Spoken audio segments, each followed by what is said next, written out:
Hey guys, welcome to day 3 of 31 Days of Tarot created by the lovely Ethony. Today is the top 5 oracle decks, anything that was purchased or gifted to me. Also, the same with the tarot, I haven't included anything that I got in December because one, it made it easier to pick the deck, so it made it 5 instead of 6 oracles, and also I haven't really spent that long with them. I'm going to jump straight in. As you can see, I've moved my spirit cats from its little place on my altar because it is indeed one of my top favourites of 2018. This deck was on my wish list for what felt like the longest time. It truly is stunning before even going anywhere else. And of course, cats. Crazy cat lady likes her cat decks.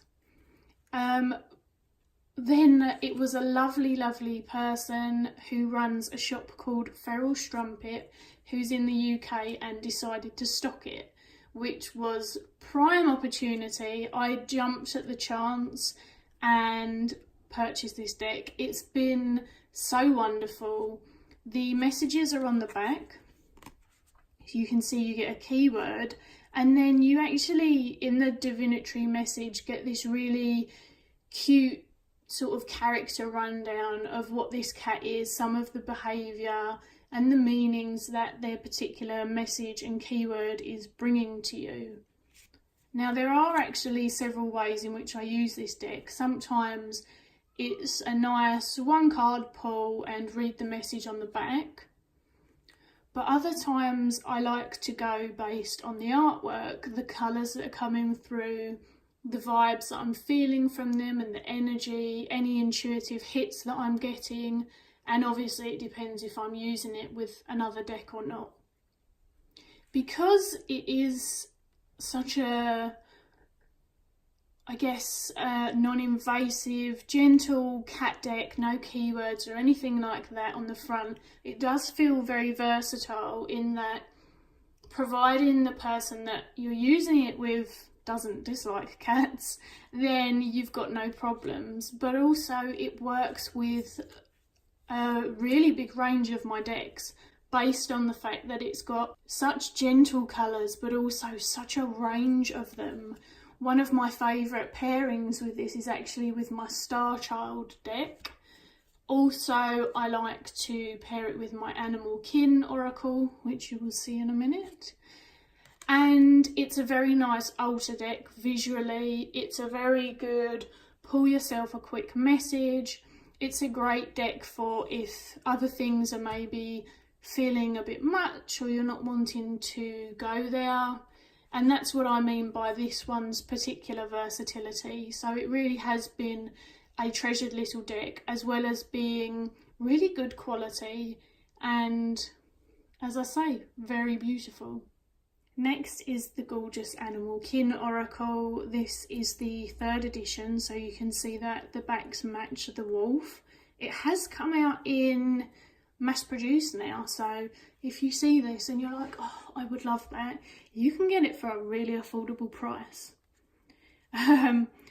Now, the reason that this is one of my favourite decks, other than the fact that it's animal medicine, of course, which I love, this has got a really interesting selection of animals. When I was gifted this deck, it brought a lot of animals into my work in which I didn't have cards for, and some of them even allowed me to study some animal medicine which maybe I hadn't looked into yet. Of course, it's really beautiful looking, but I also think it's quite a nice one for having keywords. And whilst I've been working with animal medicine for such a long time, so I already have my own connections and beliefs that I've taken from various studies and various oracle decks and things over the years. As I say, there are still animals that I am not necessarily as familiar with, this being a really good example. Also, I think that it helps clients to form an understanding of that, even though you're either talking about the message to them or you're writing the message down, the fact that it has that one little keyword there is a really nice opening stage for them, I guess, to bounce some of their own insight and intuition off of.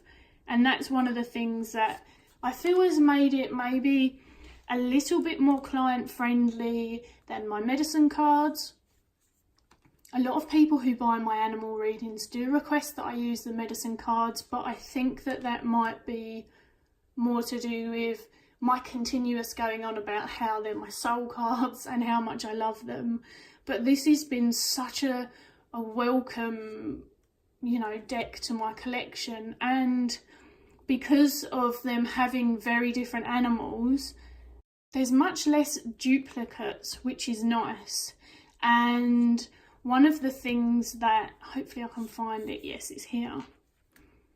One of the things that especially made me love this deck was that the creator, Sarah, actually recognises lizards more in their species than as a generic lizard, which there are traits throughout lizards, but there's also so many behavioural differences, environmental differences that go into lizards and many other reptiles and anything. And what I've found in a lot of decks is that often birds will be named. So you don't just see a card that says bird, but you'll see a card that says lizard.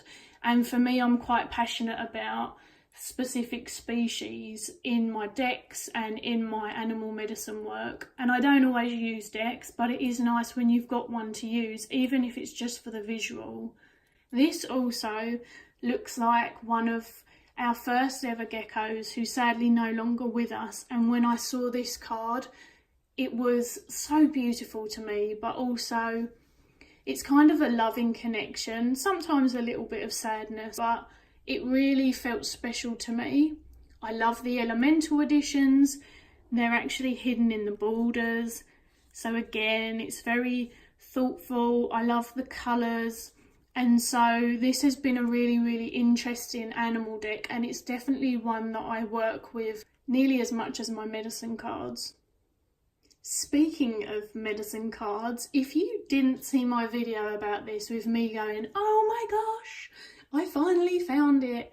It is the medicine cards just for today, which was the mini version released in the 80s. I think it was the 80s, if not it was the early 90s. And they never carried on printing it. This is pre the revised medicine cards, so it has less of them than I've got in my current edition. But I have wanted this for an age. And believe me when I say, people sell this out of print deck at a very, very high price. So when I found it on eBay, after years of looking, I was elated. I'm not going to talk about it loads because I talk about the medicine cards all the time. I know I haven't reviewed them. I wouldn't know where to start. I think the review would be so long that no one would watch it, but I will get round to doing it. This just makes it really, really versatile. It has just a little sort of essence from what is in the bigger book that comes with the large deck. The reason that I love these, apart from them being tiny, adorable versions of my favourite deck in the world, is that they are so much easier to carry around. It does have this card, which isn't in my deck. Unlimited potential, open your eyes, pay attention, trust yourself to recognise the gift being offered at this time. So it's kind of an open card to do what you want with, but it's just nice to carry the essence of these wonderful animals and this deck that's meant so much to me since I was, wow, so young. And I take it regularly out with me. Many people who follow me on Instagram see me take pictures of it at our local duck pond. It just really has given me a travel deck, but I wouldn't say I'm a collector of decks as a whole, but certainly my favourite deck in the world. Do I want a mini version of it? Yes. So waiting that long and finally finding it, it has been amazing. I adore it, and yeah, fab deck. Sorry, probably won't be able to find it, guys, but I do recommend the normal medicine cards. The fourth deck is the gorgeous Soul Cards 2. Yes, I did get those in 2018. I was mega late to the party on these ones. I have written a piece actually about these on Instagram, so if you're interested, definitely go and check it out. One of the reasons that these have been my favourite is because it's kind of similar to the tarot in that they literally are just the pictures. And I don't mean just in a way that makes them lesser than other decks, but I mean that there is no interpretation to fall back on. There is no words distracting me.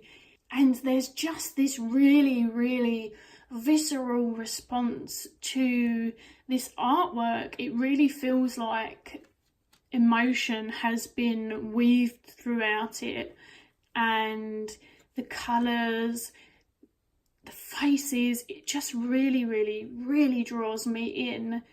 It was a deck that I worked with a lot towards the latter part of the year.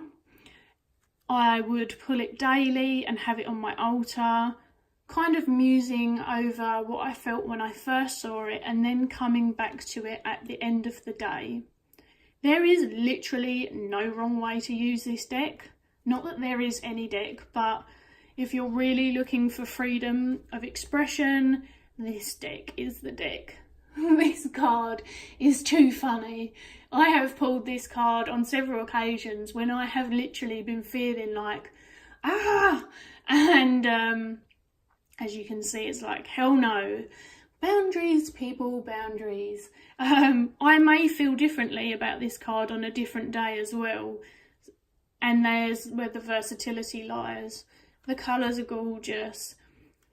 It's a very affordable deck, and whilst I really am not a super fan of glossy decks, it does give me the kind of fallback that I can take it outside in all weathers, which I do take my cards out in the rain, and I'm a bit of a nightmare for it. So it's really nice to have a deck that I can just go out and it'll deal with the elements, and so I can really engage with nature and enjoy this at the same time. If you have been looking at this deck and wanting it, or the Soul Cards one, whatever one calls you more, I highly, highly recommend you trust your gut, because it's just been so powerful and it's very hard to articulate fully that felt experience.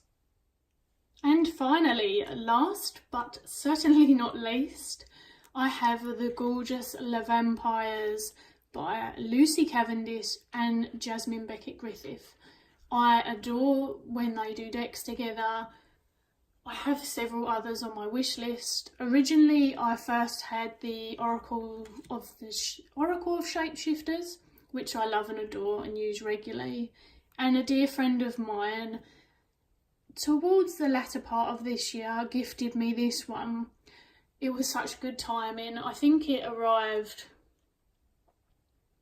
maybe before or just after Halloween, but I'm feeling vampire vibes all year round. Just, you're listening to someone who lives in black as much as possible and totally loves the vampire history, aesthetic, the whole bag.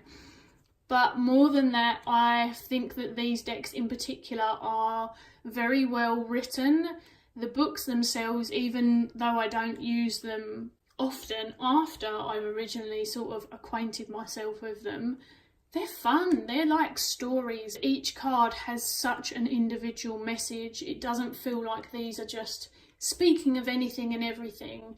And many of you will know I'm not really into those kind of decks anyway. I like to feel like I am looking at a specific message or an image or getting in tune with a certain aspect of self. That's why I enjoy these tools. It does deal with shadow really well. It feels quite balanced.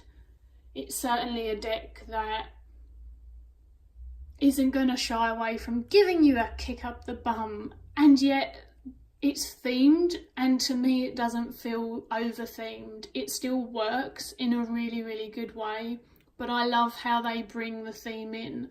So for this one, we've got prey, and then the keywords stalked, invaded and watched.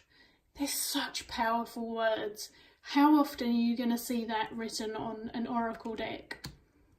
Now, I am a major Jasmine Beckett Griffith fan as well. I love her Big Eyed Girls. I love how often she puts animals into her images. And so this was an all-round fabulous gift that I'm very grateful for. Not that I'm not grateful for any gifts, but this certainly did. I was anticipating getting this for the longest time. And I find that with mass-produced decks, because I don't like to buy too many decks too often, sometimes you can take for granted how long they're available for. And I'm really glad that I got this. I'm not saying that it's going to go out of print, but you just never know. And so, as I say, I'm just really, really grateful, and it has been a great addition. And that is my 5 Oracle decks, you guys.